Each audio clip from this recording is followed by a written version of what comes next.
Let's go. Yo, I'm like an addict, do I gotta have it. I ain't even playing, got a really bad habit. If it moves, gotta grab it, fuse like a magnet. Lose, won't have it till I'm doomed in a casket. I ain't playing, got a weird mind. If you work 8 hours, I'ma work 9. If the shit tastes sour, you should taste mine. I'ma stay in power for a long time. Get up, nah, I ain't a quitter. Okay, I think we've started recording there now. That's great.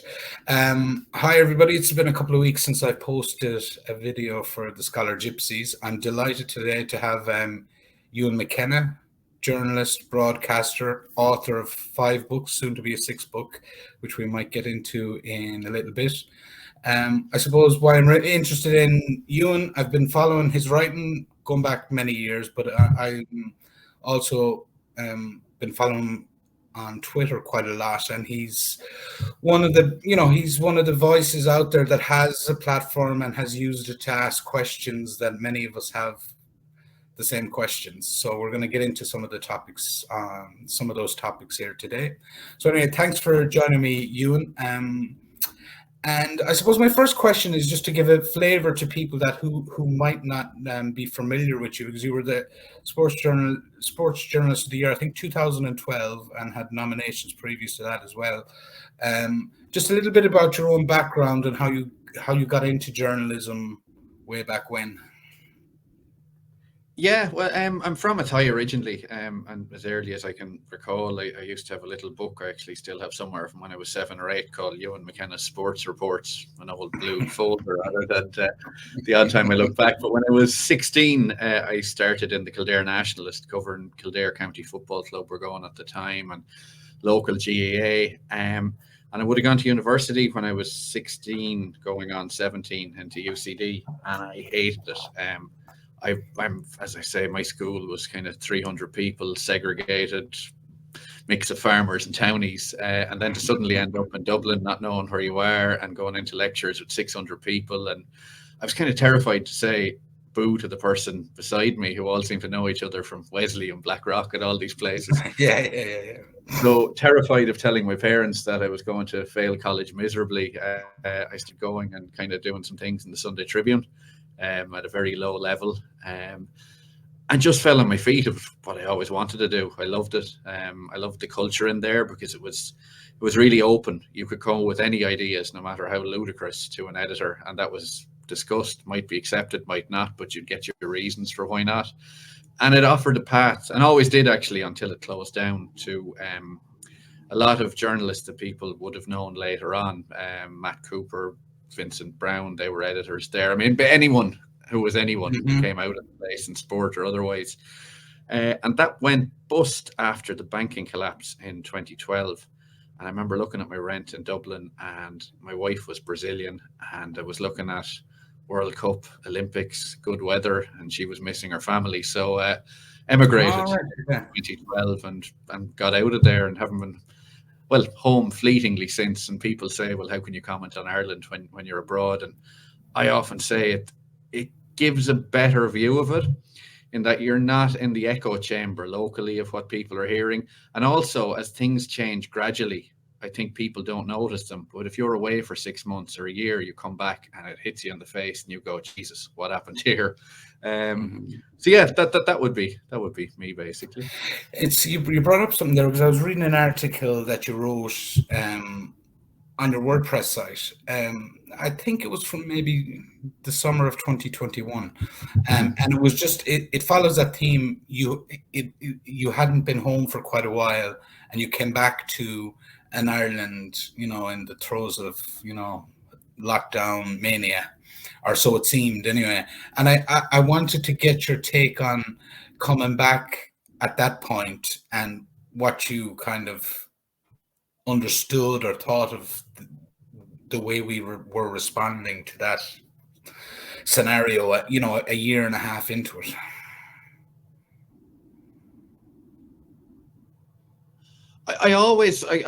I feared the worst, because listening to the likes of Claire Byrne and all these other, and Ryan Tubridy and these people, and reading Irish media, people say, why do it?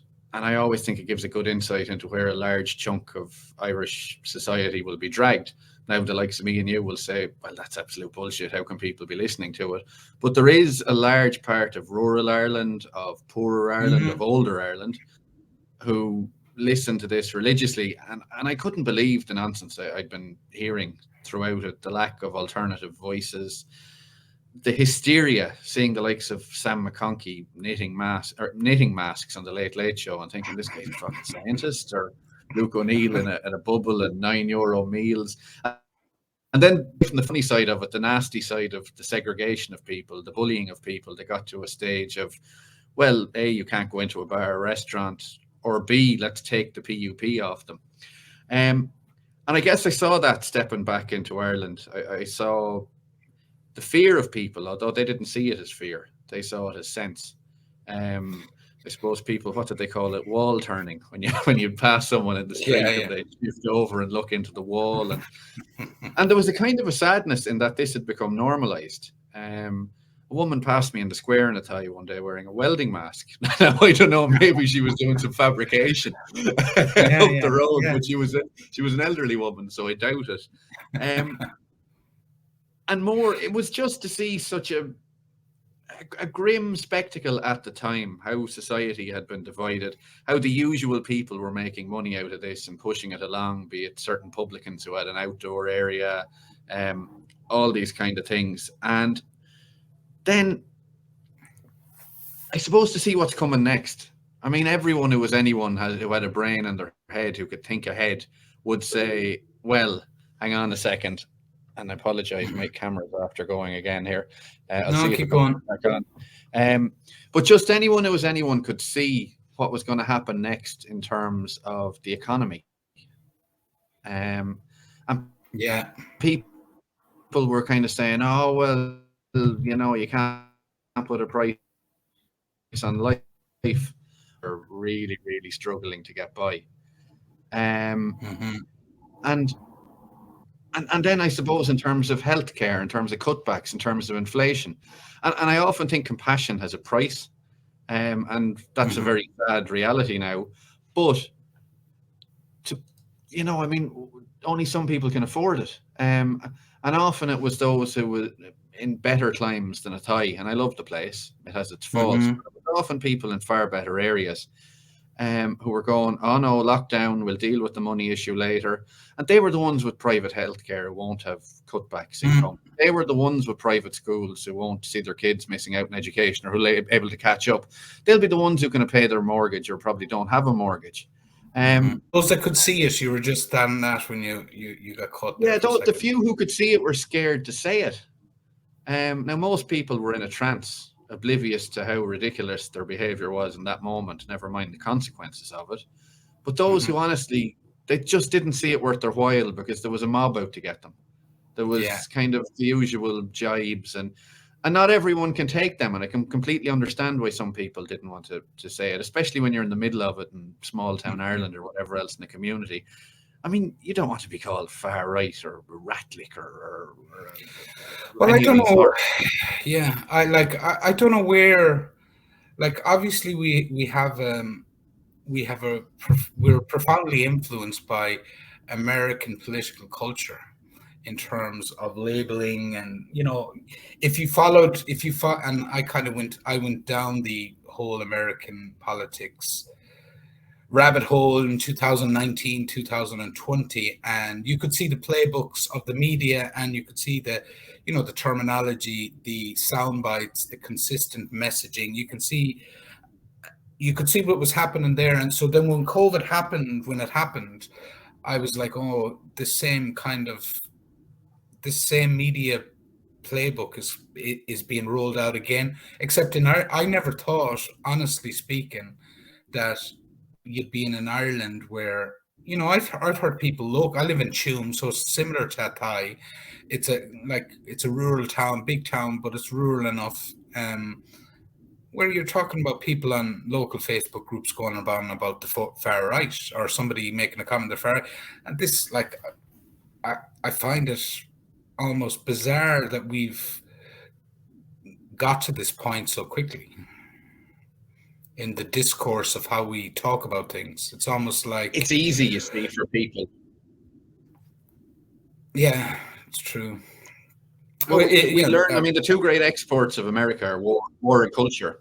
And we have their war now, and we've gotten their culture. We're always 5-10 years. Britain is probably 5 years behind. We're 10 years behind, and our media is following that game as well.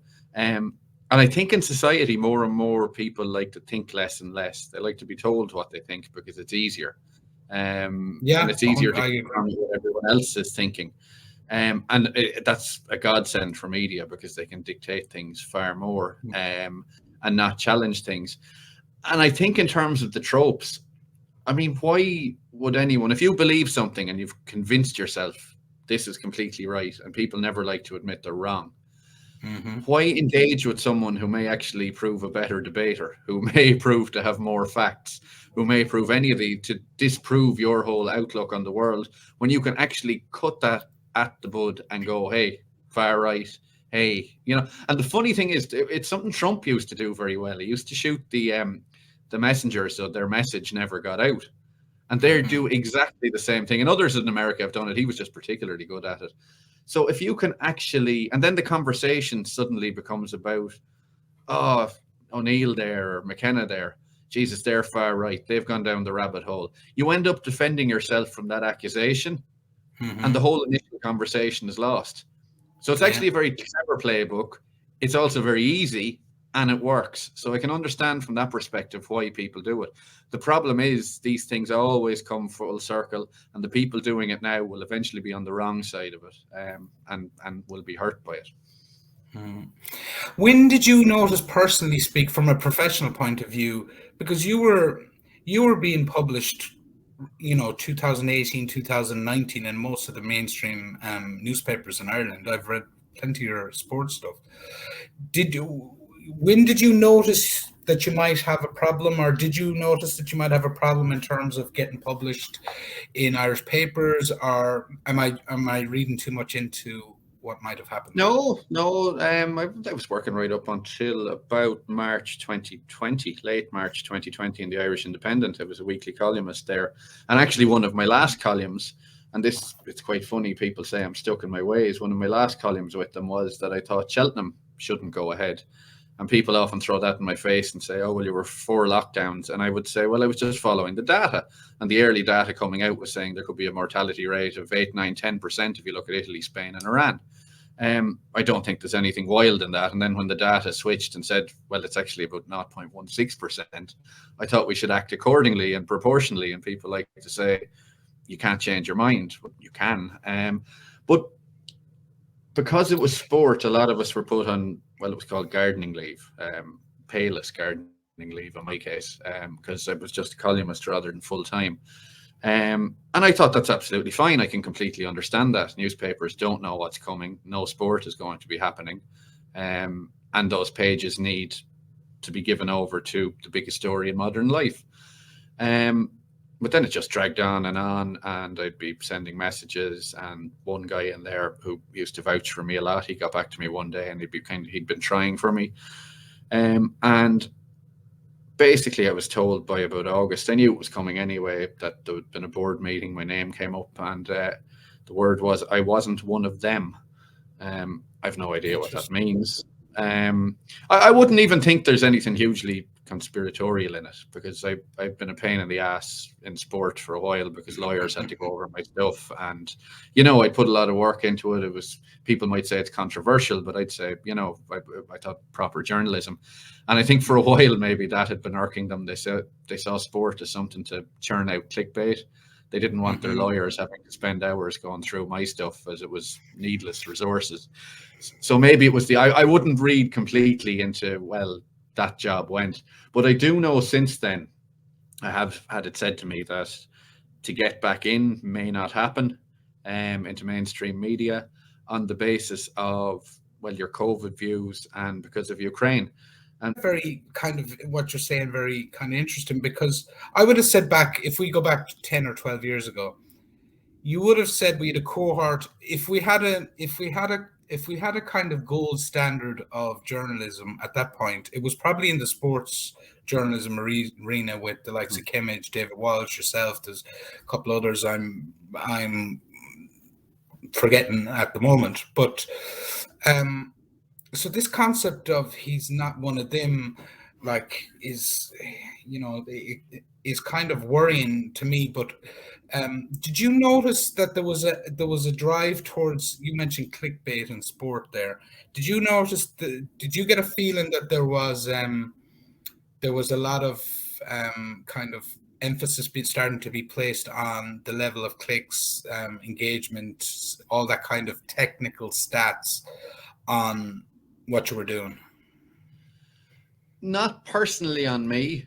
Okay. Because I had a very good editor who would let me do my own thing. But I know in newspapers, in some national newspapers, for example, they would have, well, A, you could see it reading the other stuff. And B, like I know some newspapers had whiteboards, and each week they'd see who was the most read, and that would become quite important, not what they'd written. And I was actually talking to a journalist in Asia who works for a big company out there, and he said they're spending a lot of money on data to see what stories are driving things. And he's in the subcontinent, and I was asking him about foreign coverage, not for me, it's just some other business I'm working on. And he was kind of saying, well, we find, you know what, Ewan, he said, if the president of Portugal was shot today, we wouldn't really care. But if Elon Musk tweets, we'll get 4 or 5 stories out of that, because that drives clicks and that drives money. And newspapers are in a very tough position. And it's more a case of survival in a lot of cases, and that survival is going to be driven by clicks, sadly. And was COVID a kind of a windfall for them then, as it turned out, in terms of, like, just on the revenue side, not just from the clicks, but also from the huge increase in pharma advertising and government spending on advertising? Government spending was huge. The HSE, the wash your hands ads, all that thing. RTE got back to profit for the first time in God knows how many years. And it wasn't just the money coming in. They could also furlough staff, which the government would then pay for. So they could actually cut their costs hugely. Advertising would go up. Plus, people had nothing better to do. A, they had too much time on their hands, and B, they were terrified. So watch the box in the corner.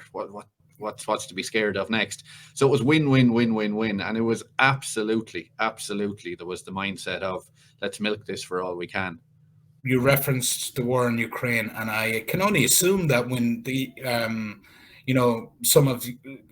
some of what you're producing, will say on your Twitter accounts is big.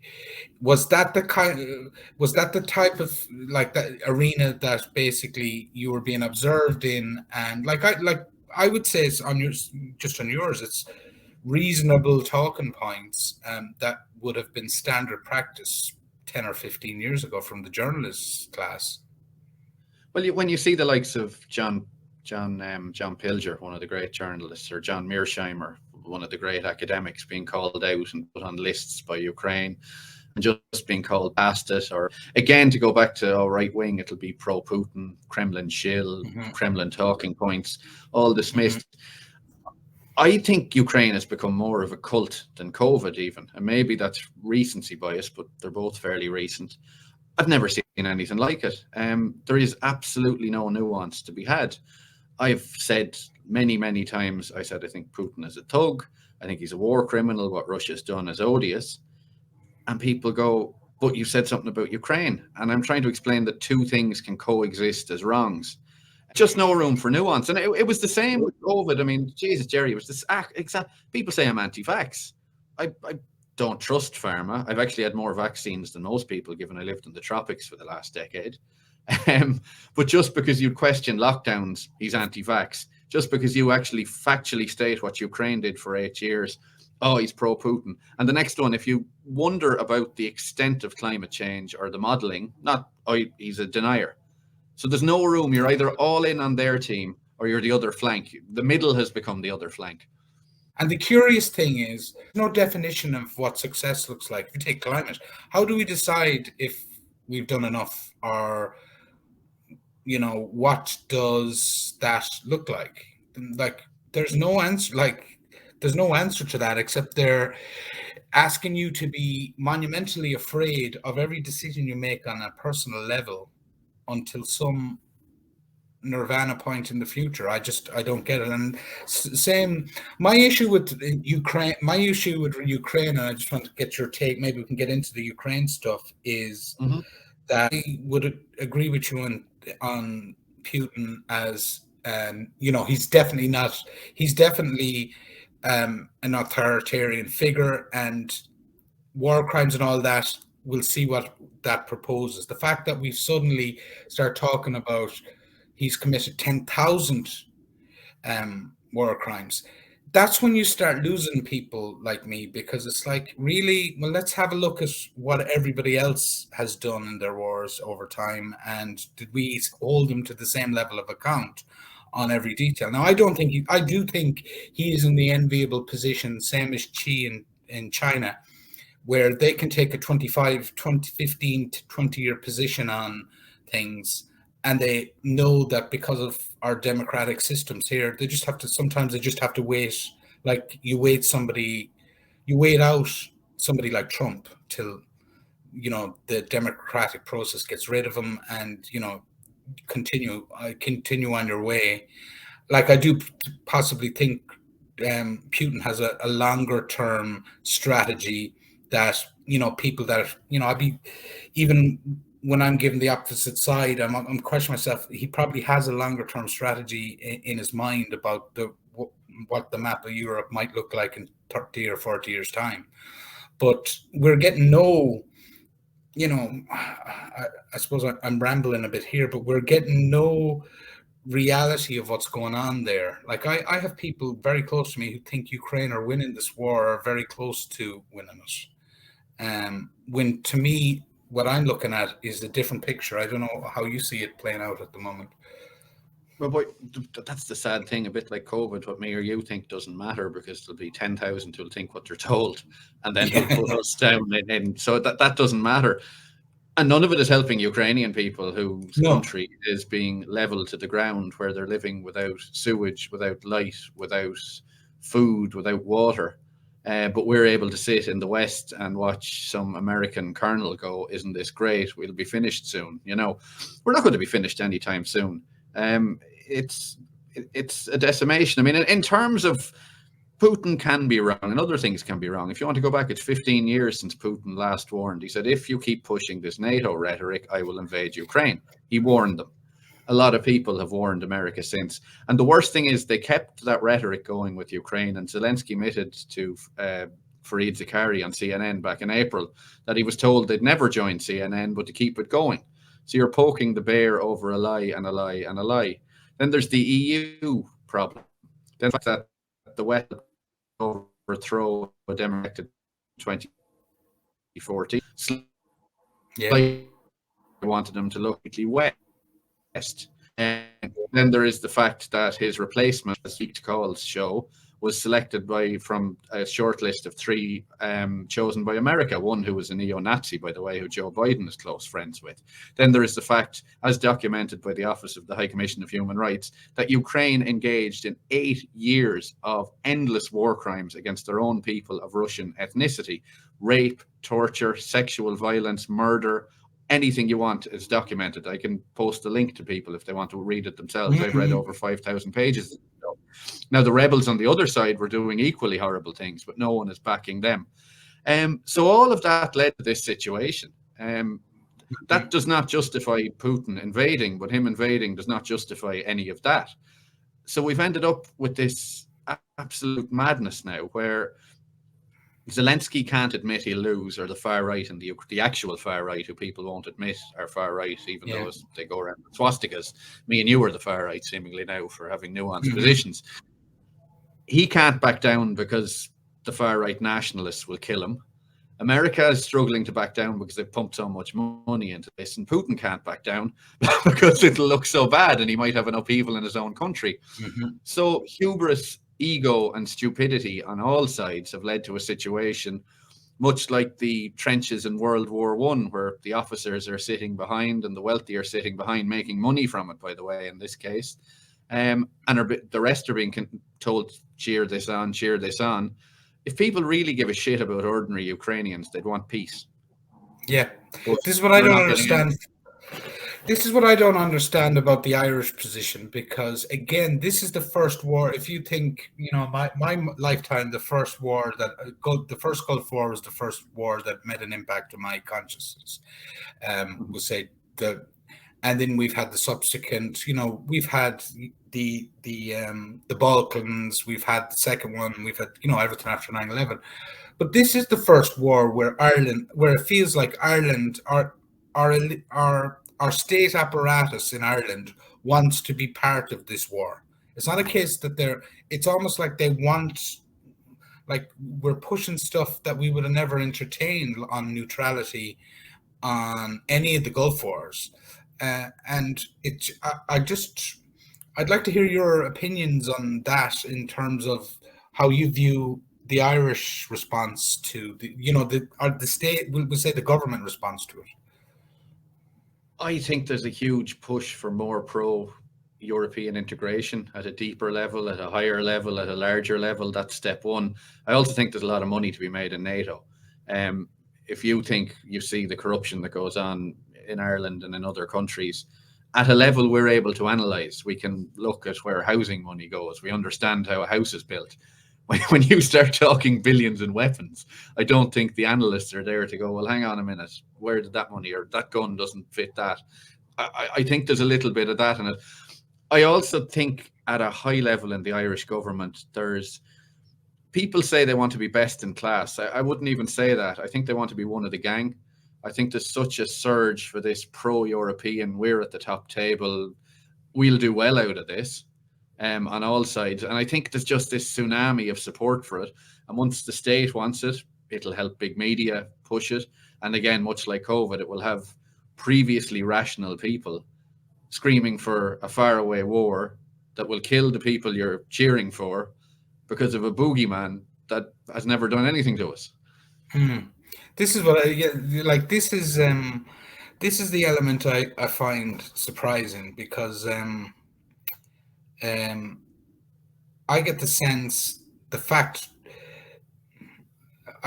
two things. The fact we're members of the UN Security Council for these particular 2 years has seemed to have made us more involved in what's going on in Ukraine. The fact we opened an embassy in Ukraine in 2021 with 300 Irish people in Ukraine is another question that's rattling around my head as to why that needed to happen when it did happen.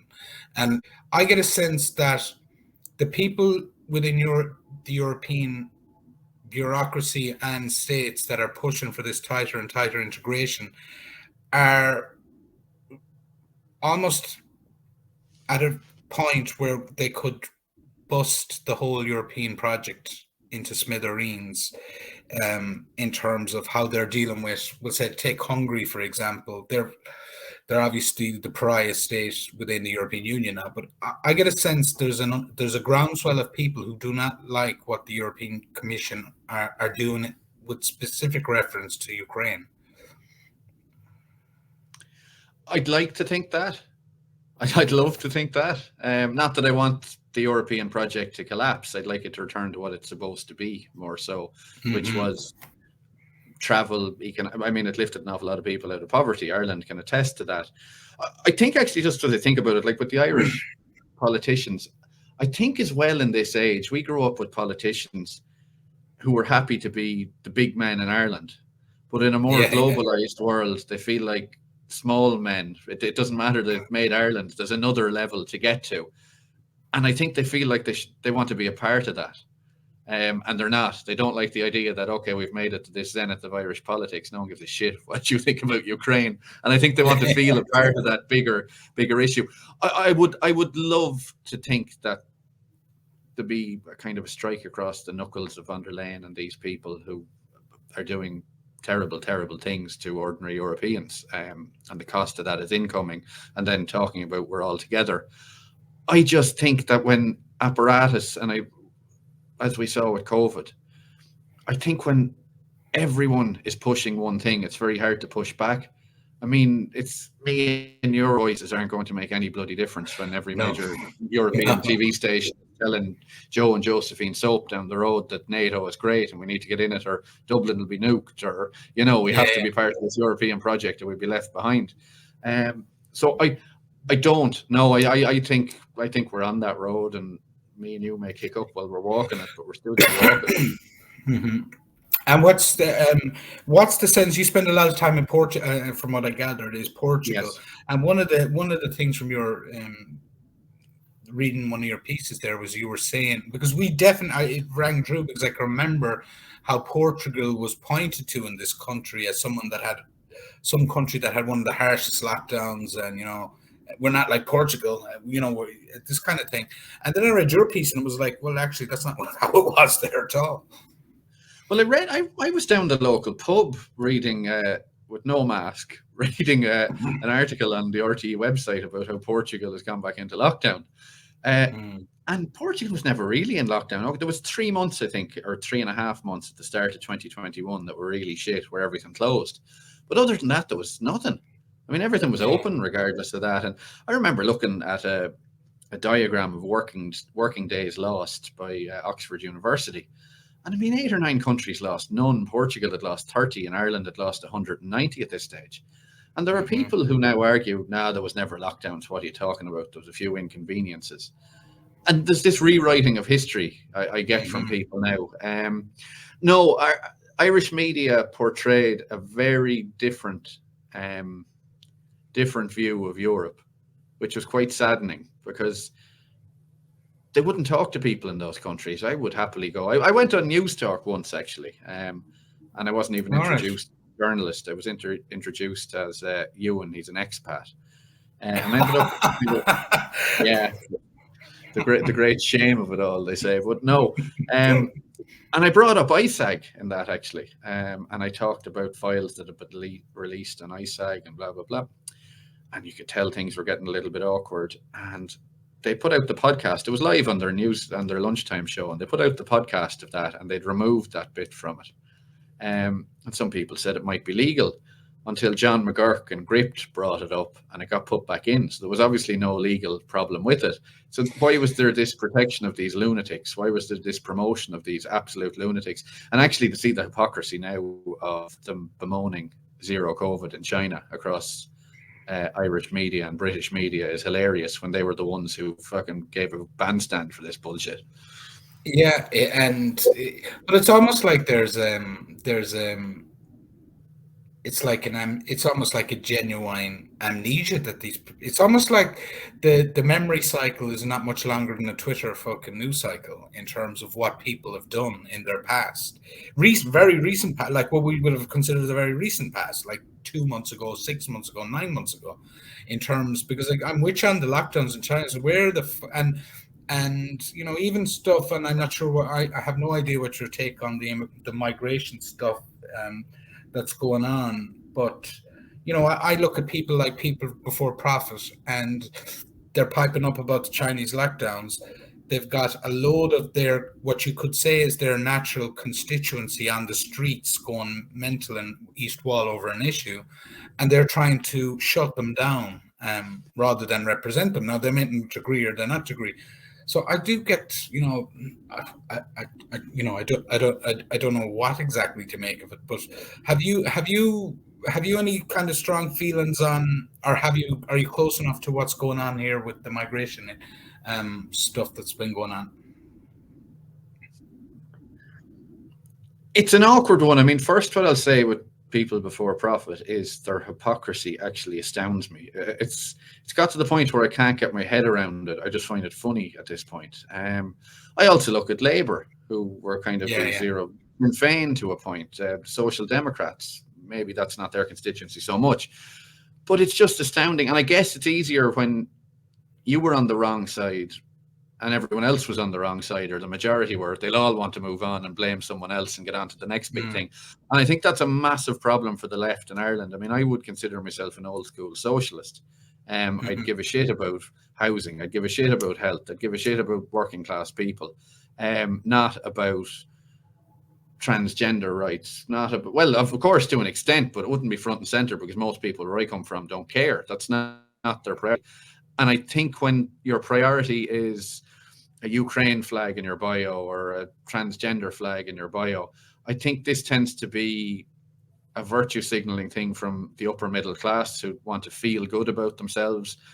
And for some reason, the left in Ireland seem to come this working middle class. Like Paul Murphy is a private school boy. Mary Lou McDonald's a private school girl. I mean, these people come from money. So I don't think they get actual lower class issues. I think they hate the genuine working class, is my opinion of a couple of the names you mentioned there in terms of what you're talking about. On the migration, I've thought about this a lot. I'm a migrant in Brazil and in Portugal. My wife is Brazilian. She was a migrant when I met her in Dublin. I thought Dublin was a lot more fun when I lived there in the 2000s to have a mix of people from around the place. And the flip side of that is you have to listen to people. You have to listen to people who live in an area. You don't have to agree with them, but you have to debate them. You have to have that conversation. You have to take their worries into your considerations. As a politician, you work for them. Lumping people in on top of people who have nothing to begin with is not good. And that comes from a situation, those people, it's not natural to be scared of people coming in. It's not natural to have that anger. But that anger didn't come from them. It came from the situation that was on them for many, many years, and they're angry. People will say there's a far-right element in that. There might be a tiny far-right element in that, but I think that's just cheap, and I think that's trying to get out of the issue. Even if that far-right element isn't there, these people clearly feel this way.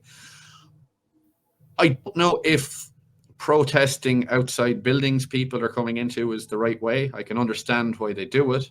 I think it may be better to protest the local politician's office who's in government and make it clear and make his life seem a little bit more difficult.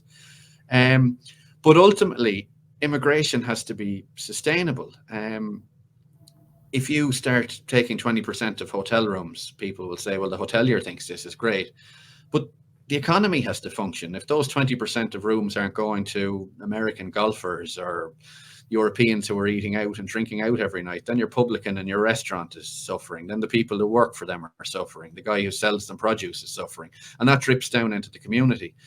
There's also obviously the question of, I mean, the people in these areas, they're on packed buses trying to get to jobs every morning. Their kids are in packed classrooms. They're worried about a housing list. They're worried about getting to see a doctor. And if you throw people in on top of this, that's obviously going to get worse. So it's not just a safety thing. I think these are probably bigger issues than safety, even though, Well, for me, they're definitely, for me, there's, because I'm with you on a sustainable level of immigration. I put it a good way. Back in the day, because my kids are half Irish, half Lithuanian, so it's not like I'm against immigration or anything like that. But the way a farmer put it to me, when we had the first wave of mass migration 20 years ago, and it was all the Lithuanian, Baltics and the Poles that kind of came in here in huge, big numbers, and somebody was kind of grumbling about it, and a farmer says, you know what, it was time to mix up the breed a small bit. Like that is the way he put it. And it was kind of that's the kind of what I would say, what worries me at the moment is the quantities, is the unlimited quantities in a small country. And that's, so whether you think that's good or not, it's a definitely a question you need to talk to the country about. Is it's not a case like in the UK where you have a population of 70 million and it can take maybe a few generations to make an impact. Like 100,000 people and another, say, 100,000 people next year into a country that already has the tentacles of various different types of immigration that go on already through the tech sector, the work student visa sector, the whole lot. You're potentially looking at a situation within a 15-20 year period where the Indigenous Irish are a minority of the population. Now, if somebody thinks that's bonkers, that's grand. If if you think it's good, that's fine. But it is a subject that I think our government should just entertain with the people, rather than saying, look, we're taking unlimited numbers of people in here, because, you know, it's almost like another one of these virtue signaling things, because if you say no, it's, you know, it says something about you, which Well, that's I don't key. know. I mean, I wouldn't be worried about the Irish being a minority or any. That wouldn't be what troubles me. It's, can the country sustain everyone at a level, and it can't do that with endless numbers. And there has to be a conversation somewhere between. It can't be, again, these two things. It can't be people, and I'm not saying this is the vast majority protesting aren't. It can't be people standing outside a building saying "Go home, you N-word" or whatever else. Yeah, no, The flip side of that, and that gets all the coverage. The flip side of that is it can't be people just branding everyone as far right either. There's a big space in the middle for a serious conversation that needs to be had quite quickly between grown-up adults who can actually debate, not on the, oh, you're far right, or, oh, look, they're racist, or etc. There's a group of people in the middle who, but it's perfect to pit them against each other, and that's always the way. And I would say the people who are pitting them against each other are on the other side of Dublin, are in the big house at the end of the farm, because and this is where the virtue signaling comes in. Again, it's what, like, people like to feel good about themselves over their vegan coffee or in their wine bar in South County Dublin. Oh, look, isn't it great we're taking in these numbers? They say we're taking in these numbers. They're not. They're lumping them on other communities, because how many places in Blackrock College will these kids get? How many places in the Beacon, when, you know, the matter is the normal matter is full, or out in Tala is full? How many places are they going to give up? They give up absolutely nothing, and they get back feeling good about themselves. And what they do to other people is make them feel shit about themselves and make their life harder. And that's a big problem. Yeah, where you were talking about, I've seen you talking some stuff about that Jennifer Carroll McNeil and that Richmond or Redmond or whatever the hell his name is. You know, when something happened in the Russia scene, or the Russia-Ukraine war there in the last 2 weeks, he called to immediately close down the embassy in Russia, the Russian embassy in Dublin. Now, whether you think that's true or not, they're like, that's a big call for a neutral country to be making on a situation in a knee-jerk fashion. But we seem to have these, like that. I suppose when I was talking to you about the neutrality earlier, is we have some of these types of politicians who don't either fully comprehend what they're talking about, or it's just like they forget about it in 10 minutes time and it's no big deal. No, it's quite scary, and I wouldn't mind it. There's always been a country Ireland size with that many TDs. You always get backbencher talk listen to. But when you're actually getting government politicians who are junior ministers, who are spokespersons for this, that, and the other, who are given endless media platforms as if they're experts, and there's no level of diplomacy about them. There's no level of nuance or calm about them. There's no level of logic and understanding both sides. And there's no level of statesman about them. I mean, the great statesmen of the past would not just react.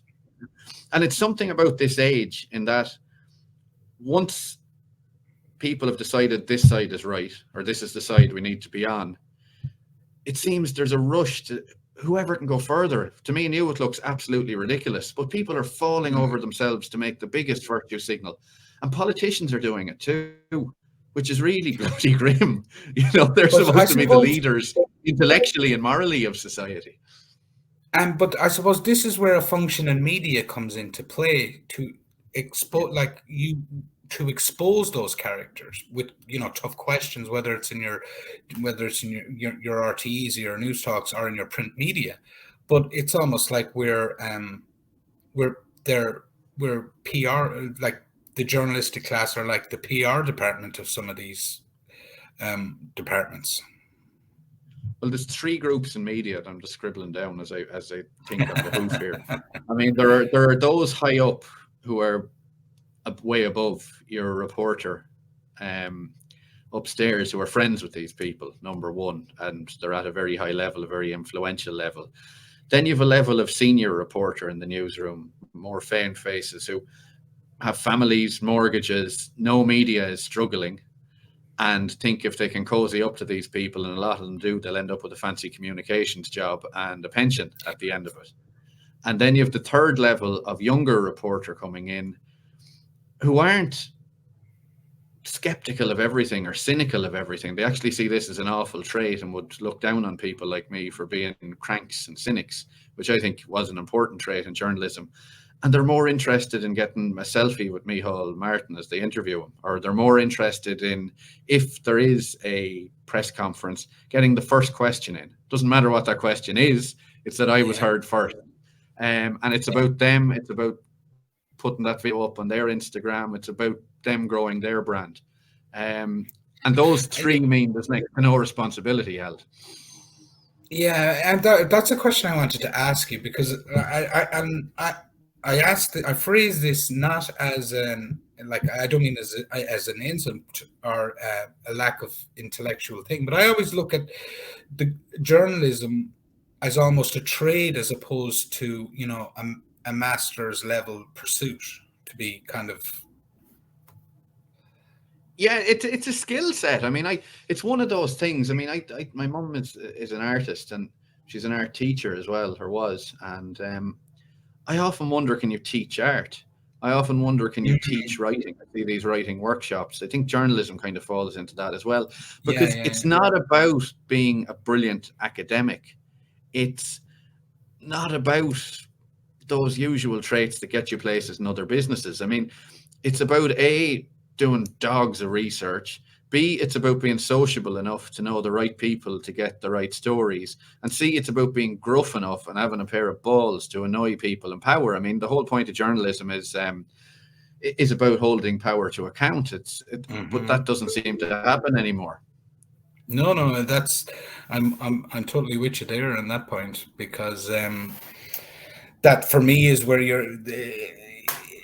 especially the political journalism at any rate, but it's the same. You've seen it with covering sport, is to hold account the power centers and any new power centers that are emerging in a society, because regardless of whether they're doing the right thing or the wrong thing, they need to be questioned constantly, on that, or they just get,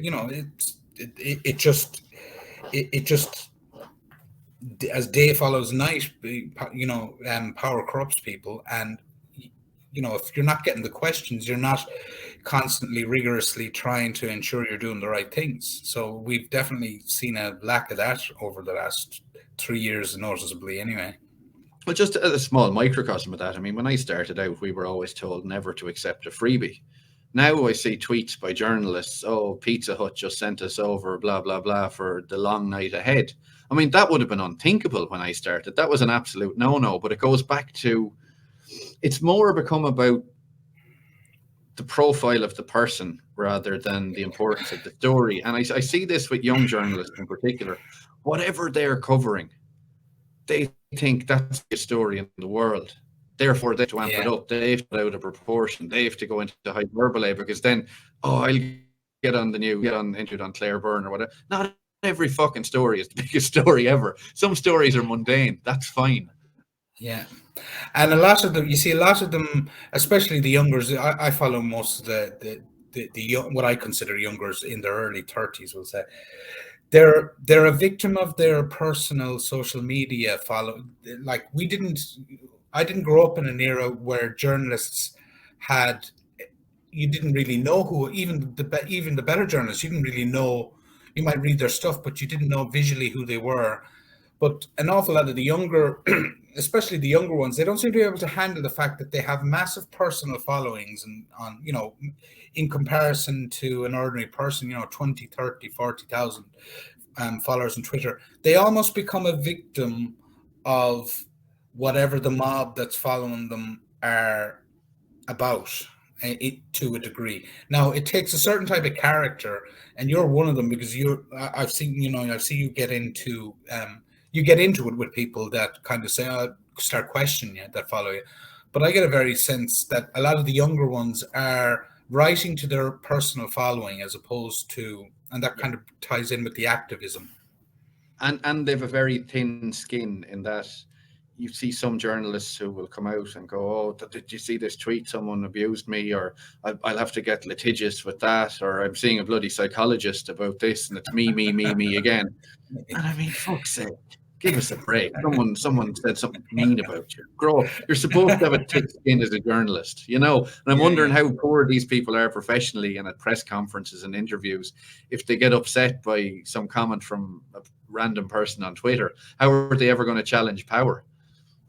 Well, and it's obvious they're not coming, because I would have imagined on the reporters beat, and you probably found it, you know, a lot of people with the sports stuff, it's hard to get guys to, it's, you know, especially with the GA lads and more with the Premier League, you know, getting any quotes out of a fucking Premier League soccer player, good luck with that, like, you know, and the GA almost has an omerta over, you know, not saying the wrong thing or not offending anybody. But I would have thought most journalists would have been schooled in very real person-to-person conflict, because people don't want to talk to you. Well, I used to see press conferences an opportunity, and like a couple of weeks, I remember like after Mo Farah won one of his gold medals at the Olympics, I asked him a question about doping, and his wife sat behind me and at the next one and whispered in my ear that it was a prick.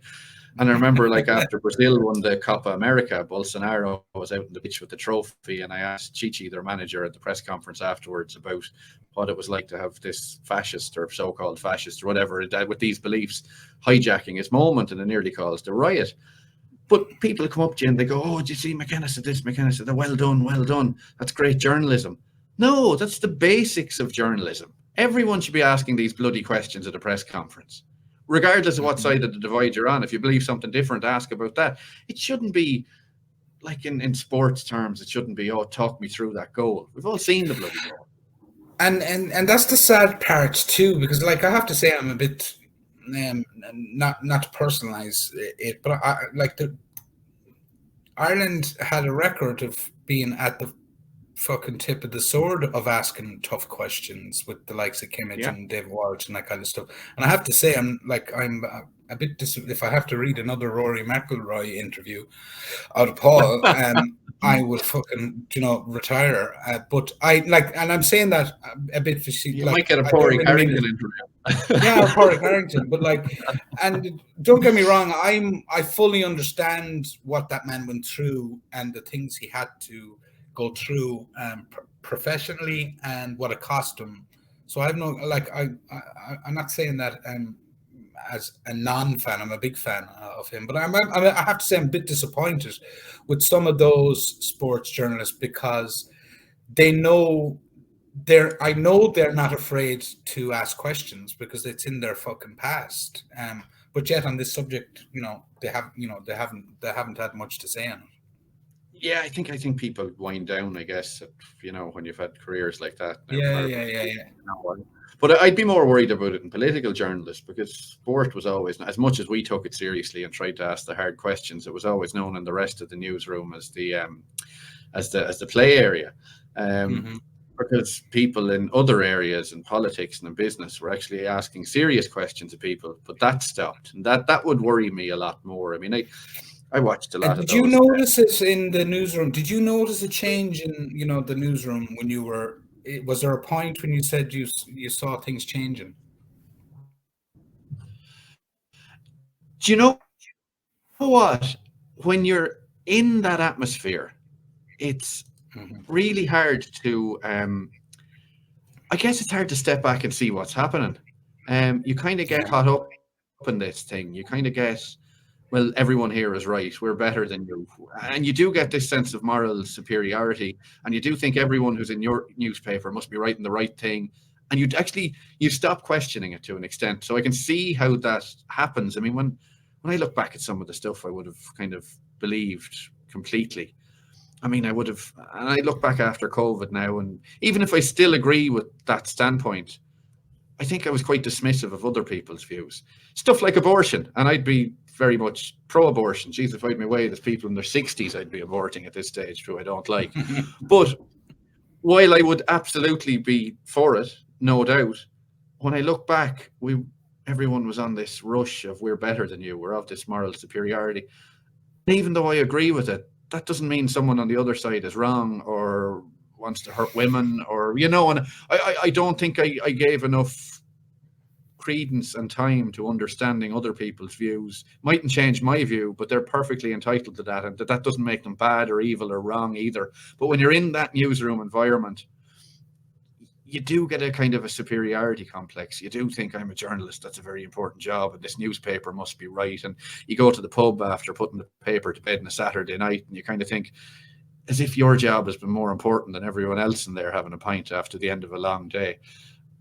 And yeah, I mean, I guess if you talked to me 20 years ago, maybe I would have fallen into a lot of these traps. I think it's just worse now.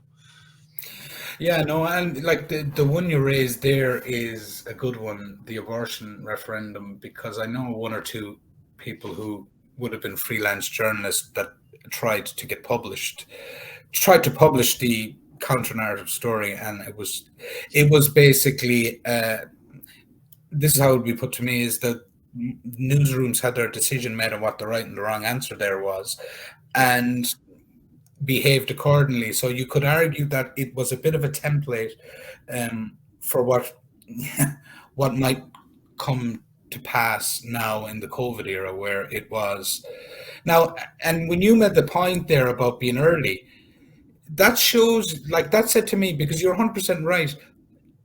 The day before, the government were actually slow to react to make decisions. And what actually happened on that Paddy's weekend here, pubs started closing themselves before the government, and that drove it.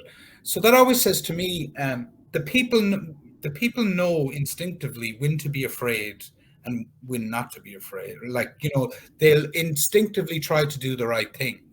That's why I was thinking, when they pushed heavy on the emergency legislation, it was like they couldn't trust people to do the right thing, or if there was a danger.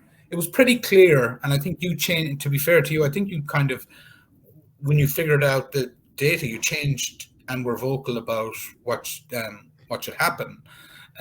Whereas a lot of people, I think, knew the same thing but stayed on the same narrative regardless. Yeah, which makes no sense to me. And I guess in those early stages, I trusted academia and the medical world far. They're not areas I knew, and I'd have no reason to interact with them. And I presumed they were just good faith actors, and that became quite clear very early on. Some were, some weren't. Like, I remember seeing Sam McConkey on Virgin TV in the early stages when that data was at 10%, and he was pushing for no lockdown because he said it would hurt the economy, which is vital. Then when the data came down to 0.16 or 0.2 or whatever it was later on, he was saying we need 3 to 5 years of lockdowns. Now, who's behind the scenes pushing him? What's that about? Because he's not a stupid man. But you can't go 10% debt, keep her open, 1.6% death rate, lock everything down for 5 years. So there was something more behind the scenes of all that. And I think there was I don't think it's conspiratorial. I think there's money. Yeah. And you also had a technocratical, almost a supposedly highly educated technocrat area, and they got their moment in the sun. And it's almost like the 16-year-old geek who suddenly every supermodel wants to go out with. They don't know what the hell to do in the sunlight. And what we discovered was, well, Jesus, these guys aren't a lot of them, I won't say all of them, aren't as impressive as we might have been giving them credit for in terms of their technical abilities, or actually the work that is like going on in Ireland. Because I think, again, it's a situation where we farm out the responsibilities to the European Union, where they just say, oh, the European medical agencies told us these vaccines were all fine, blah, blah, blah, blah. We don't really have to do any of our own research data or studies or produce any work. Because I'm still of the opinion we haven't produced any of our own studies or data on the whole 2 years or 2.5 years. Funding, I think one would have been the Irish doctor, the guy who became quite famous in the World Health Organization, Ryan, is it? Mike Ryan, his wife would have got a lot of funding. His wife in Galway University got 2 million funding. Tony Houlihan's late wife's sister got a couple of million of funding in UCD. So it's a really incestuous community as well. You're right about our own level of research. I also think there's a huge level of bullying in Irish academia. And if you, again, once that narrative starts, if you step out, you're finishing yourself. And I can understand why people don't want to finish themselves. I mean, I knew I was fucked the minute I was doing this, but I felt it was the right thing to do. And I used to look myself in the mirror. Other people have a higher tolerance and threshold for being able to do that. And often it's money. I guess, you see, and this for me from the early stage as well became with lockdowns, people, but the science. The science was all medical, but this was also an economic and a moral issue.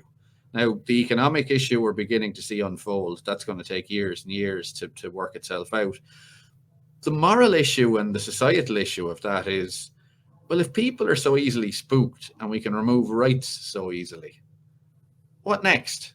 What happens? I mean, the hospitals are going to be full in a few weeks with the flu going around and a bit of COVID thrown in on top of it.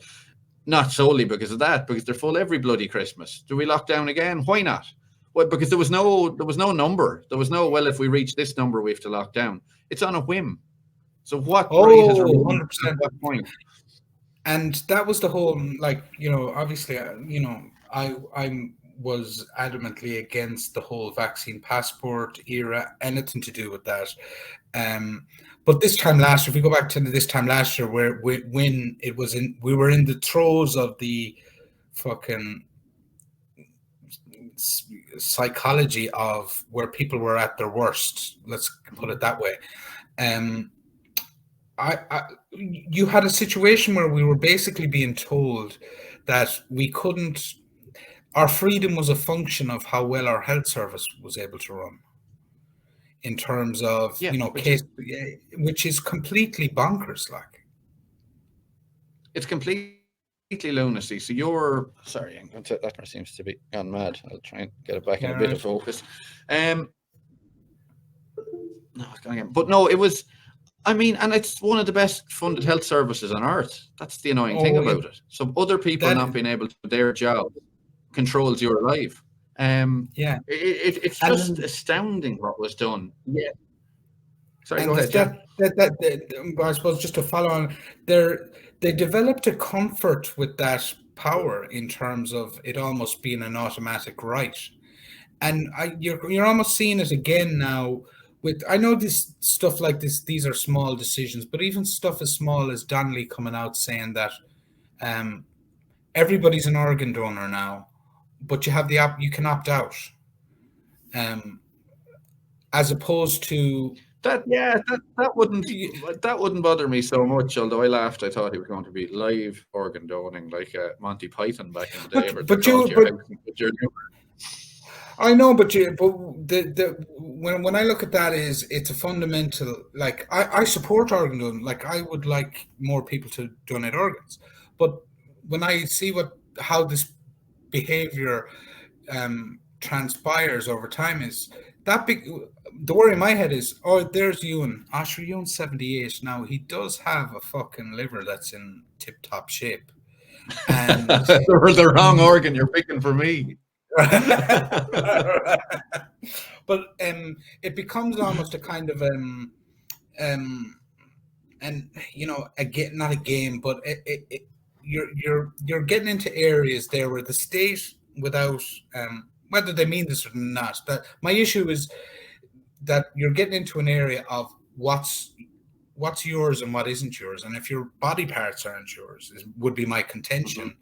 Is I shouldn't have to fucking go to a licensing agency to say, actually, I'm going to take what I already have in this. Now, I know I'm only making a small point in that, but something like that would not have happened without 5 years ago, we'll say, because they would have been afraid of the reaction from the public. And again, with neutrality and a number of other subjects, they're not afraid of the public reaction, it seems to me, very much anymore. Whether that's just a function of what's happened to people over the COVID era, I don't know. It's interesting because politicians always think they're right on all sides of the chamber, but trying to do what you think is right while getting away with it is a very different thing, because you have to preserve your seat. And when you see in power that you can actually get away with these things and you think you're Yes. doing good, then you'll bloody go for it. It mightn't be out of badness, but once you can, and that control, I mean, you see, we've seen it with, it's not even politicians, it's human nature. You will go as far as you let go. And that's what people will do, and this is no different. And they saw they could go a bloody far way. And that's why I think accountability is important. I wouldn't be hopeful around it. No. I don't think we should just move on. And people say that to me, why are you still going on about COVID? And I said, well, A, accountability, and B, what you did during COVID is actually now affecting people. Do you want to just skip over that? Yeah. I wanted to ask you a quick question on are you following the hate speech legislation that's been rushing through the door? Or do you have worries as about closely it? as I will, but I've seen it, and I get that speech comes with a level of responsibility, but is also, and I'd be an advocate of free speech. I'm just concerned that it's getting to the point where someone else can decide that they're offended by something that's not offensive, and that could get you in trouble. I'm decided that, I'm sorry, if I see a fella with a cock and two balls and I say, how are you keeping, Johnny? And he'll go, oh, sorry, that's offensive to me and I can't keep up. Because I've always seen it as, it's my right to offend you. It's not your right not to be offended. Yeah. No, and I'd be with you there as well.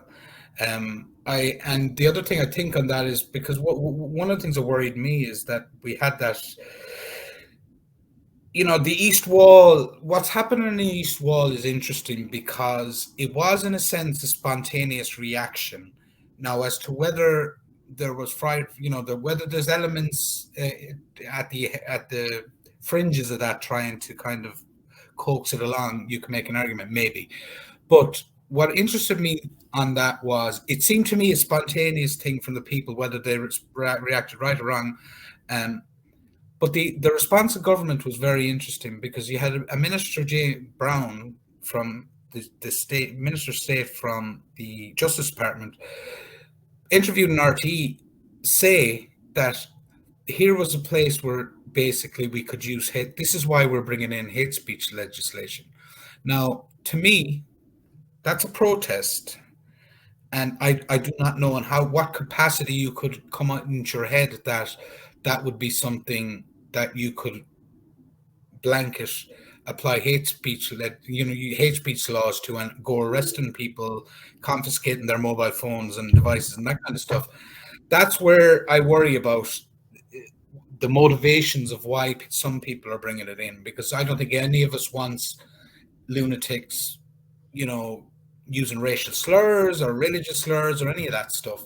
And I think 99% of us don't do it anyway. So, no, I think you've hit two. There's two reasons why it would be worrying. One, you've nailed it, is targeting people as a group and saying, well, that's the end of that because that doesn't suit us. And the other one is then what constitutes hate speech? Is it if you say something to me and I feel hated? I used the term on Twitter a while back. I used the term the knacker's yard. And seemingly that's offensive to travellers. It's not. I grew up, the knacker's yard is where dead horses went. I'm using it in its literal dictionary definition sense. Yet I'm sure that offended travellers. Tough shit. I'm using it as it should be. I'm not looking to have a go at you. So where does that end? If I saw in the Irish Examiner today a story about fishermen in Ireland, but the headline called them fishers. Fuck me. Because we're getting to the stage, honestly, in a year or two, we won't be able to utter a sentence without discriminating and being hateful towards someone, because everyone is desperate to be offended. And I would have said, if you go back to your newsrooms back 10 years, I make the argument we don't even have we're over-regulated in terms of, to a degree, on what we'll say journalists and that kind of thing are free to say. And if you take Dennis O'Brien as an example of somebody who's you open your mouth about Dennis O'Brien, you're in litigation.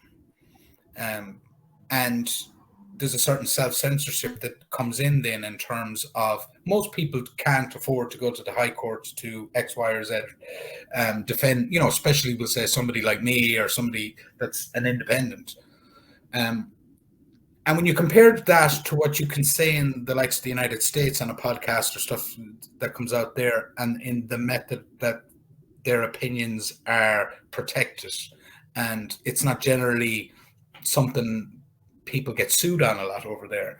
Like I'm sure, like you've had you mentioned earlier, you've had lawyers in and on sports stories, and I can only imagine on the political end of it what it must have been like. So I'm not sure that there's an actual genuine need for what's going on at the moment, but I suppose we'll have to wait and see in that. Yeah, the one thing I suppose in America is you've the civil side of it, where you can just sue someone for money, and your free speech isn't covered under that. Yeah. But again, there are cases of that in Ireland, not so much under civil. Yeah, I don't know how much of a problem it is. I mean, how big an issue is it that we need to bring in something this drastic? Because there's an old phrase in Canada, they say, you're burning down the house to get the flies out of the kitchen. And it seems something that has huge ramifications, which on its own would be worrying even if it was a big issue. But how big an issue is hate speech? Like, really? I would have thought it's the least. It's not an issue in any shape or form. Like you could have made it. Like growing up in the villages I grew up in the 80s and 90s, in comparison to some of the stuff and the way people might have talked about certain groups of people or certain races, like we're light years away from that in terms of tolerance, in terms of even thoughtfulness. And I think that generally speaking, it's a trait of Irish people to be kind of more, thoughtful about language, like as a people. So, but like I see it like I'm afraid in this one, I do see it as a tool that will 100% be used by government entities to shut down things they don't like under the guise of laws. And I'm somebody that writes, and I don't think, to be honest, anything I've written, I think I can stand over it in terms of the thought put into it. But I would be, it's certainly in the back of my head, it's like, Jesus Christ, this is not good. But nobody, the mainstream media do not seem to be worried about it in one iota. So it's not something I'd worry about per se. I'm not saying it's right. It strikes me more like the worry of a gun in a cabinet rather than them actually carrying it out into the lawn. But the fact that it's there is a worry in and of itself, you know. Yeah. It's hard to know. No, that's fair. No, that's fair enough. I've probably I've beaten that one to death now for 20 minutes over grand. We can move on from it. What are the things that are what's on your radar at the moment as kind of immediate concern or importance? Where Europe is headed, through a myriad of factors, through economic hardship, through a mass migration of Ukrainians, through housing and health, through a wealth transfer, through people being able to afford less and less while the top can buy up everything. The mammying of people in Europe as if they need every sort of weather warning, COVID warning, flu warning, everything, you know, you can't do anything without a warning. And I just, it's not authoritarian because it's not that far, but people often remind me, one of my favorite films is WALL-E. I don't know if you've ever saw it, the Disney cartoon. Yeah. And everyone are these kind of fat idiots who don't walk around anymore, and the only choice they make every day is whether they wear a blue or a red t-shirt, and they're happy at that, and they stare at the big screen. I think I always thought Europe was a space and a neutral space, space to powers of America and Russia. Okay, we've shown as well, but it's not that anymore. It's become a bulwark for American interests against the Far East, and they don't give a shit what happens at. And I think certain Europeans are happy to go along with that at a high level because they'll do well out of it. But the real trouble is they've convinced a continent worth of people to be turkeys at Christmas, to go against their own interests, to cheer their own downfall, to clap because next month they won't be able to afford steak or chicken and will have to eat pork or, you know, the arse of a goat. That bothers me. The lack of awareness, the lack of media standing up to this and saying, hang on, guys, this mightn't be in your best interest. Look what's going on here. Because when it's going to get to a point where it's too late, like with COVID, and sorry to go back to it, I mean, you saw the transfer of businesses to the tech sector because people were buying everything online, and the only people who could set up websites and this huge distribution centers and all were massive tech giants already, multimillionaires, and they took that business. That's not coming back and will never come back. That shift has taken place forever now. So that chunk of the commercial world is in the hands of fewer and fewer people. And what does the guy who had the business do? He goes and works for them. And there's just more and more of this is a kind of this is it happening again. And it's just so stunning to see people call you names for trying to warn what's happening. To not listen to the other side. They don't have to agree with you, but just listen for 5 minutes. Yeah, and it's a worrying condition. I think it's a mind condition, and kind of, and subliminally, I think people have been conditioned through technology anyway over time, that they just can't open their minds to talking about it, or they don't have the capacity to do it. And that's not, and I'm not trying to cast aspersions on intelligence or anything like that. It's almost like the only way I can describe it is a mind conditioning of, and I think tech has a lot to do with it. But what I wanted to say there, you made a very good point, because you're talking about COVID and the money and stuff like that. You can see that roadmap with the migrants, like the contracts for the international refugees, not the Ukrainians. Those contracts went out on the 18th of January of this year. 500 million was in the European, piggyback. So my issue with the government is, you fuckers knew this was coming. You knew you were going to be doing this because you had €500 million there to do it.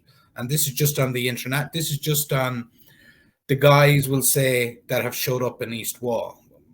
Leave it like that. You knew that was going to happen. You knew we were going to be double and treble in this, but you didn't tell anybody. We're in the middle of a lockdown. So the point about that is, there's a lot of people making a lot of money off these poor people. Migrant industry. I mean, and when people talk about that, they think of snakeheads in China, or they think of the caravans and whoever's smuggling people across the US border. It's an industry far beyond that at the other end when they arrive. And it's such a clever industry and such a good industry, in that it's taken these poor migrants who are scared for their lives, and God knows what they've come from. It's taken these people who have nothing in the host country. It's pitted them against each other in communities that don't have the resources to sustain anyone. And the contracts are going across the river and no one's looking over there. And that's the problem, because all the focus is on, on one side, it's, these migrants, they might be dangerous. On the other side, it's these protesters are racist. Nobody's looking out, follow the money. Yeah. And that was because the curious thing, I got a hold of the money, and like, it's on e-tenders. It's there for everybody to see what companies and this, that, and the other that are making money. But the problem then is, again, for me, it's always the same people that are being attacked on the Irish end, in the sense is the people at the bottom rung or two of the ladder, on the socio-economic ladder.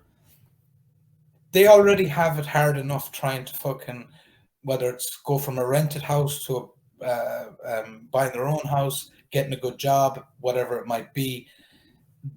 They're now in competition with another cohort of people that are also being dumped on their doorstep as well. It's not like, as kind of you alluded to, it's not like it'd be one thing if all these people were, in a caravan park out in Killiney, but that's never going to happen.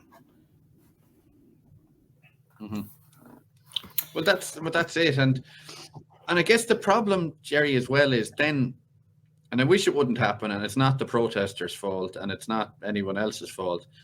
The same with COVID, when you find you're trying to have a reasoned argument and you're trying to explain these things, and then someone does show up and say he thinks Bill Gates wants to tag your granny, or someone does show up in the East Wall and goes, "You black bastard." And that tires everyone because that's the one focal point. And all of a sudden you're associated with that. All your arguments are associated with that, and you're finished. You're absolutely finished in that argument. Yeah. Well, I've had my only thing with that was that's where I would have been a year ago. I've been involved in a few, not protests, like I've gone into supported a few of the lockdown protests, and I see some of the elements that go to them, and they're definitely there in a sense to do exactly what you said. Now, I'm not saying there isn't genuine people that show up like that, but unfortunately, you have to get, from personally speaking, I had to get comfortable with somebody's going to do that, possibly. I 100% don't agree with it, but I still have to support the issue because it's a genuine issue and there's genuine questions here. I know that the media are going to look for that person and try and tag all of us like that. But I also know the media knows that that person is not representative of the group either. And at a point, there does come a point, and I don't know exactly how you get there, but I know it's what that issue you're after raising there is the number one reason a lot of people don't get on the street, don't kind of protest, because they're afraid of exactly that kind of a scenario playing out. And it's almost like saying, if you're a Celtic supporter, a Rangers supporter, and there's a sectarian element in your crowd, that you're not going to stop supporting Celtic. Do you know? It's an element you have to deal with. And it's not right. And I agree with you that everyone should not be tired like that. But the reality is you will be. Therefore, the point will never get out and more people won't come out and you won't get the results you want. I guess the one way to do that is to actually make an example of these people. Yeah. When they do show up, and if the media are there filming it and the crowd turns around for a minute and chants at these people, you're not welcome. Not at the refugees, to the actual guys shouting these words. I think that would set a great example. Well, I definitely think that should happen. And you see, I remember this time, I think it was the 5th of December last year. Because the cohort of people that I call it kind of the awake movement, of that cohort that didn't get vaccinated, that kind of stood firm, and it's an almost it's a fascinating sociological group of people. I found myself with 95% of them great human beings as far as I'm concerned, but they come from different walks of life and they have different interests. But I know last year I had no idea who was out there like me. I thought genuinely I was kind of isolated from everything. With we were in a fairly enough, wasn't a heavy lockdown, but we were kind of advised. We weren't able to go into restaurants and pubs and all that kind of stuff. So I had a walk in Galway, and it was a freedom walk. It wasn't a protest. It wasn't anything like that. It was just more or less an exercise to see who the hell is around Galway that's kind of doesn't agree with a few things. But like that, 5 or 6 guys showed up, like a good crew showed up to it. But 4 or 5 guys came with their banners and their stuff like that. And I just said, lads, this isn't a protest.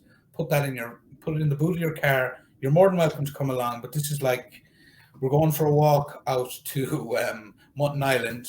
We're going to grab an outdoor coffee on the way back and mingle. That's it. There's no... Mm-hmm. And they were kind of a bit grumpy about it. Now, to be fair, I don't know that there would have been any trouble if, they did.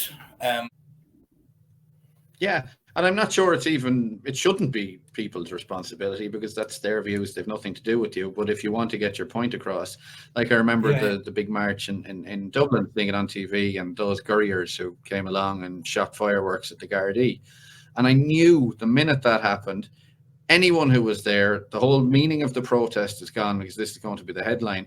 But beyond that, anyone who does research into, well, look at the economic effects of this, look at the long-term effects of this, doesn't matter. Look who you're following now. These are your people. So your whole point, it gives the other side an excuse to completely throw away your opinion and attach you to them. And therefore your opinion is valueless. Therefore what you're trying to stand up for becomes valueless and never happens. Mm-hmm. Yeah, no, look, it's one of those things that, I suppose you hope it'll evolve over time, but I get a sense that there's a cohort of people that are unhappy now that I don't recognize from the last year of people, the people that, what you might say about the anti-vaxxers, or the way you might people might describe us as, oh, those fuckers are always screaming about something. But I do get a sense over the last couple of months, and maybe it's right, maybe it's wrong, there's a wider cohort of people that are worried about a range of stuff, like even with the climate stuff, the farmers, all the stuff they're talking about there. There's so much going on together, nearly one thing after another.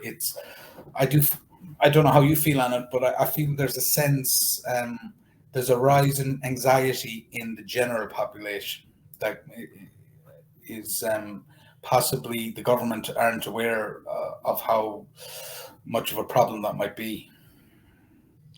It's relentless bullying of people. Yeah. Some can handle that. Some people snap at that. Some get anxious. Some get depressed. It'll be the people who snap that will get all the headlines. Because even on the migration issue, Ireland is no different to Berlin, to Amsterdam, to Stockholm, to Rome, to Madrid, where these things eventually blew up. And I'm absolutely not advocating for it, but it will. It absolutely will. I mean, it's a tinderbox. And that's the problem with no dialogue, because the further you let the pendulum go, the fucking harder it's going to come back, way too hard on the others.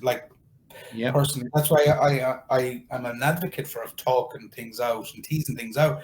Otherwise, you don't know what happens on the swing back. Well, the people who shout far right at everything that's not far right, but they do it, they're the greatest advocates for people actually joining the far right. That's the bloody problem.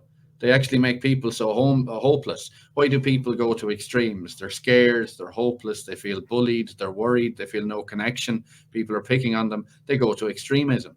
If you take everyone's concern and call essentially a Nazi, a fascist, for having a genuine concern that someone else doesn't, they will go to extremisms. And that's what will happen.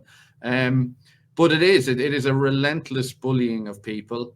And as I say, some will get anxious, some will have mental disorders, some will cry, some will shout, and some will snap. There will be a cohort of people that will snap. But with all these things, then that'll become the next story. Because it's just a news cycle. We're seeing it now. You tune into Claire Byrne or Ryan Tubridy in the morning, and now it's, oh, isn't the inflation terrible? Yeah. A year ago, when anyone who said you're going to create inflation, they said, go away. When the inflation causes suicides or mental health issues or whatever else, it'll be, oh, isn't that terrible? When the cutbacks are there and the services aren't there to help people who have mental health issues, that'll be the story. It's always reactive, and they can never, it's not that they can't see what they're doing, they don't care. This is the thing. I think that they don't care, and I don't think, I'm getting the increasing sense that they don't think there'll ever be consequences for what they're doing.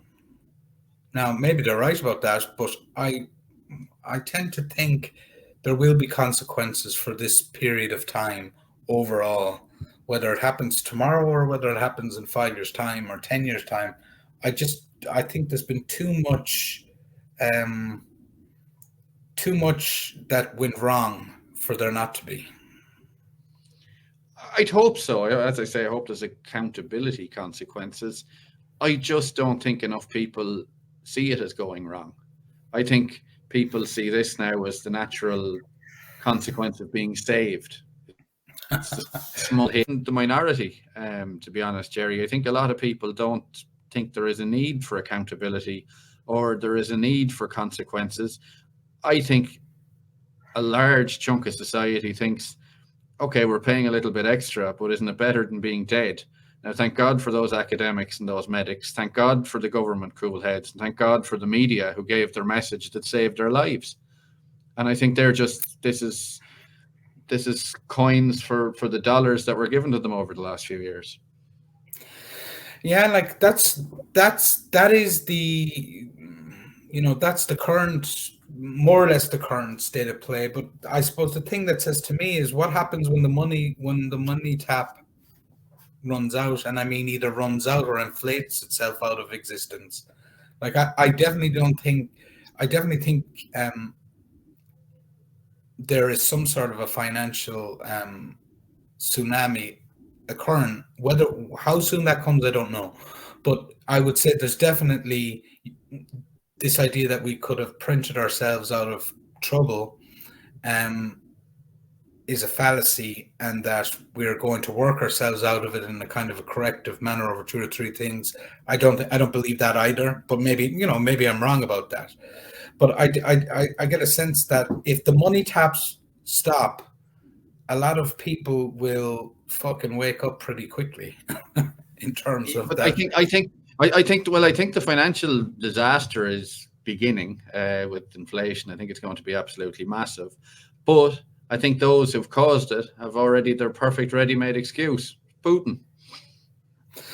Yeah, well, like I do, like, honest, just to kind of straw people of that are around me here who don't necessarily think on stuff the same way I do, but are good, genuine people. They're like most ordinary people have questions about Ukraine and Russia. They mightn't say them out loud. They mightn't go on a public platform or state them on Facebook. But I've not that people to me seem to be fairly awake on there's nuance to that situation at this point in time. And I suppose I think that there's nuance in a number of things like the climate and all that. And I think the only thing I do think if the financial thing turns where the people that are on 70, 80, 90 grand a year in multinational jobs and that they're kind of okay, they own a house, they're able to go on their holiday. If a significant cohort of them suddenly start losing their jobs, like we're seeing a little bit now with Twitter and Facebook, affecting good paying jobs in Dublin, I think that's when we might get some sort of shift of consciousness. Now, maybe I'm off my head for thinking that's what's going to happen. I don't know. I think it's probably wishful thinking. I mean, I've learned over the last few years, it's amazing how much people are willing to tolerate, which is quite grim. It's amazing how people who don't tolerate it are demonized, dehumanized, to the point that no one will go near them. And that's a very negative outlook, I know. It's a very cynical outlook, I know. I hope I'm 100% true. It's certainly true of the recent past of my life, anyway. So I hope I'm completely wrong. I hope back that up. I mean, I would love people across Europe to peacefully take to the streets and say, enough of this bullshit. Enough of this. We need redistribution of wealth. I'm not saying I want fucking steak dinners 7 nights a week. I'm saying I want to be able to afford my mortgage. I want to afford my shopping. I want my kids to have an education. I want you to give back a little of what you've taken. You can still live in luxury, but let me live with dignity. I would love that. I don't know if the political groups are there to do it. I don't know. No, I mean, in the old days, you might have got Labour doing it, but now you've got Aidan O'Riordan and Ivana Bacik, these people before profit. They protest so much that they're falling over themselves. They're protesting against each other sometimes. Fine Gael and Fianna Fáil don't want it. Sinn Féin think they're going to win an election, don't want it. There's a lot there to get through. I hope it happens. And I guess history has shown at various stages that against all odds, the revolution comes. And I'm not saying this needs a revolution. A rebalancing might be a better way of looking at it. But they need to stop bullying people. I mean, it's just incessant. It's one, COVID is back, flu is back, with inflation is back, oil prices, energy, climate change. It's just one lumping on people, and they never lead. They never suffer. It's always you to do this, or you'll get that, or you'll lose this, and you'll like it. And it's a pain in the hole, to be honest with you, listening to it. Yeah, no. Look, I get you, and I do. Your points in the political parties here is that there's no opposition, really, is what you're saying. As we'd recognize it, maybe. Well, I'm not even saying it was great in the past, but like Sinn Féin is a curiosity to me, is because they're as much on the. It seems to me, anyway, they're as much on board with all the globalism and, we'll say, the European project, where as Fine Gael and Fianna Fáil are, to greater or lesser degrees. So I don't feel like, I think you're kind of right. The political system Ireland's probably going to be the last place to fall. It'll keep doing the wrong thing long after everybody else is doing the wrong thing, kind of thing. Well, they'll all be on board with whatever wins them votes. Ultimately, it's the illusion of choice. They will go with what they think will get them the most votes.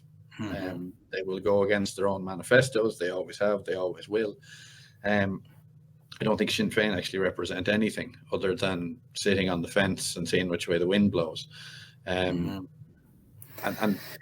so it's grim. And I wouldn't even put Ireland that down. In fact, no, it's the other way. I wouldn't put other countries that far up. Because it is quite grim across Europe. You see bread lines in Italy. I see a northern German state has declared bankruptcy. You see the French are protesting, the Spanish are not happy. So that's the start of it. I mean, 10% inflation doesn't go away. We're spending billions on Ukraine every day, and taking the disasters of that conflict as a hit. So we're paying, and we're getting the hit at the other end, and we're being told we're heroes for it. I think it's going to get really grim. I really do. The US are now selling us gas at 4 times the price the Russians were, and we're supposed to thank them for it. And whichever way Ukraine ends up, A, it'll be leveled. B, we'll have millions more Ukrainians who don't want to be here but will be here, with an angrier population who can afford less and less. And it'll hurt ordinary Russians as well. I mean, that's the thing. It hurts ordinary Americans, ordinary Europeans, ordinary Russians, and ordinary Ukrainians to different degrees, but they all get hurt. There's nobody. Putin is fine. Zelensky is loving it. Von der Leyen thinks it's great. Biden can win an election off it. So I mean, it's not. They're not in the trenches. They're not struggling to feed their families. They're not worried about the future. Again, to various degrees. I'm not saying an Irish person looking at a shopping bill is the same as a Ukrainian burnt out of their house, but No, I know. Well made points. I suppose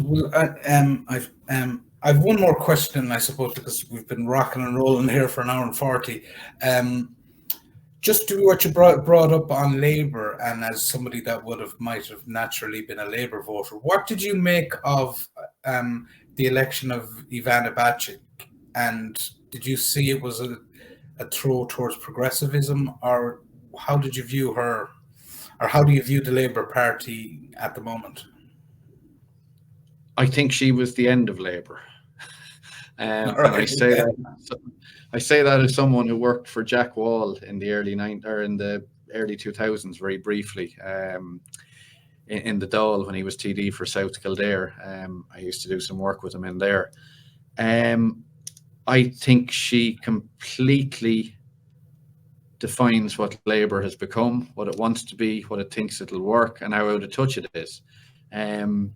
She's basically someone who has no real world experience. Her life in academia, couldn't get elected, given Shannon seats. Then when she finally makes a push for it, media are behind. Basic box you wouldn't want in a working class. Media, middle class, South Dublin. And you can see in the polls, they got a bounce, which was downwards. You see the likes of Aidan O'Riordan and stuff around her.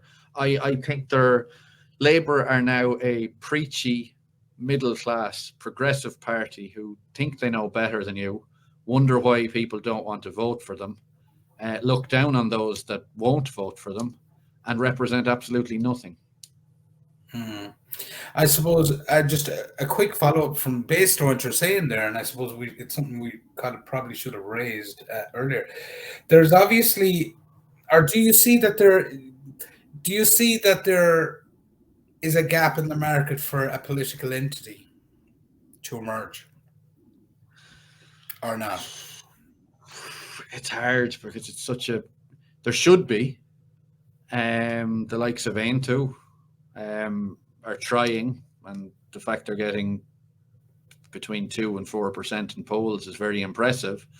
But because Ireland's political system is so hardened, because Sinn Féin has now added to that chock-a-blockness, if you will, Fine Gael will always get 20-25%. Fianna Fáil will always get 20-25%. Sinn Féin will probably always get 20-25%. There's not, independents will always get 5%. So whatever you're left is going to have to clean up. And I don't think that's possible, because how do you clean up when things are so fragmented? Are you pro-life or anti-abortion? Are you okay with immigration or are you not? And especially in a system where there's no room for nuance. Because if you actually try and stay in the middle and say, look, certain amount of migration is fine, both sides will turn against you. So it's very difficult to those floating voters to unite them, because they all want very different things. So unless it's a complete protest vote. But I'm just curious. I'm similarly. The way I put it is, I think I voted for it. I'm trying to think. Did I vote? Who I voted in the last election for? But it might well have been. I think Martin Ward, the local guy here, was into. I know I didn't vote. It was the first time in a long time I didn't vote for. Like, I would have traditionally voted for one of the three parties. You know, the Fianna Fáil, Fine Gael, or Labour, and I think only Labour once. But I do get a sense that the if you like, the elite level of all those parties is not representing the people that are voting for them, and I think those people don't have. More and more of them are becoming conscious of it, and I think you saw a little bit of it in the last opinion poll, because Sinn Féin dropped and independents are up at 17%. It's like there's a fucking appetite for something. I don't know what way they'll jump, or if they'll just stay in the normal, file into the normal four cupboards or whatever. I think that there's some appetite, but I don't know how much. And then it's an expensive system to get into. I mean, if you're not in the Dáil, you're not using their printers, the posters aren't flying out, the leaflets aren't flying out, and the people that another party would want to represent don't have any money. That's what you want to represent. So what do you do? Yeah. No, I know. I was just interested to get your take on it, because I don't. I would love to see an entity that comes out that kind of claws, or at least stops the train of us integrating so far into Europe, that we're not at the fucking head of that train, and that at least, like people like I'm starting to have a lot of time for people like Matty McGrath that I might have fucking sniggered at 10 years ago, because at least with people like Matty and others, I know they're speaking from a heart and are very conscious of their local communities and representing them. Now, I would have thought back in the day, well, we need to think more about bigger issues or whatever. I think we need, like, to a degree, we need to start thinking a bit more about what we're giving away in terms of decision-making processes. Like, when you see that 500 million coming from Europe, that's basically Europe making a decision that you're taking in 4 times more immigration into your country next year, and there's your money. There was no discussion. Maybe we would have came to that decision anyway, and maybe that would be fine. But there was absolutely no conversation about that. Like, and people don't understand. I don't understand it, but people don't understand it. But so I don't know. So yeah, I'm politically Well, I lost would, myself. Jerry. I mean, I think it's so far gone on that. I mean, I would have talked to Mink Flanagan and Mick Wallace and people in the past as MEPs, and they laugh that there's so much focus on the Parliament in Dublin, and every day on the RT news and this and that. They laugh. They find it hilarious. They said, "You're allowed your little crumbs over here, boys," and we cover them as if we're in charge. The big stuff is happening many pay grades above that, and it won't be going back. Yeah, that is, and obviously our RT, the chilling thing then is, because I do think there's a lot of RT know that, like to a degree, yet they're not exercised about really covering it. Do you know what I mean? Or dedicating what's going on. You see, RTE is happy with the situation. The status quo suits RTE absolutely perfectly. Their wages are great. They're living. They tend to, of course, there's workers on poor money in there, but in general, the people who make the decisions, the big presenters, the big reporters, they're on big money, expenses paid, national voice on the telly every day, egos blown up. So why would they want to change that? It's true, yeah. I mean, it's again human nature. I mean, we can say it's terrible. I don't know if I was Ryan Tuberty, if I'd be any different. I'd be in my own bubble thinking life is great, I'd like to think I wouldn't be a horrible prick, but I probably would be. Probably be even a more horrible prick. But I know what you're saying. But but to be honest, I don't believe that. I don't believe it, because I think to a certain degree you end up where you end up where you're supposed to end up, kind of thing. But I suppose there's things like that. Like, it's curious, like Ming and then view it that way, because that's probably that is the truth. And I'm only coming to that realization myself in the last couple of years, and I kind of half considered myself well informed about how the world worked and this kind of thing. So as for the average person that's looking at Claire Byrne and Joe Duffy every day, they're probably miles away from those realizations. Well, it's bread and circuses. I mean, they have them arguing over potholes down the road. Yeah. And I'm not saying that's not an issue, but I mean, if you want to get it fixed, it's a bigger issue way up higher. It's a microcosm, and if they can have them ranting and raving and arguing and divide and conquer, I guess, Yeah, no, that's fair enough. Listen, we might leave it there, Ewan, and hopefully we might chat again in a few months' time. It's really been enjoyable for me. So sorry for taking up so much of your time there. You're grand. Sorry for keeping you waiting all day. I got caught up with a load of other stuff, and sorry about my bloody camera. Christ, I was just looking at it there. I don't really use it. I must clean the bloody lens too. It's all right. Listen, I just ended the recording here. I just once again thank you. And just a reminder to anybody, I'll have any links to Ewan's content, his podcast, and how you can support him in the description of this video. So thanks again for watching. I'll just end this, Ewan.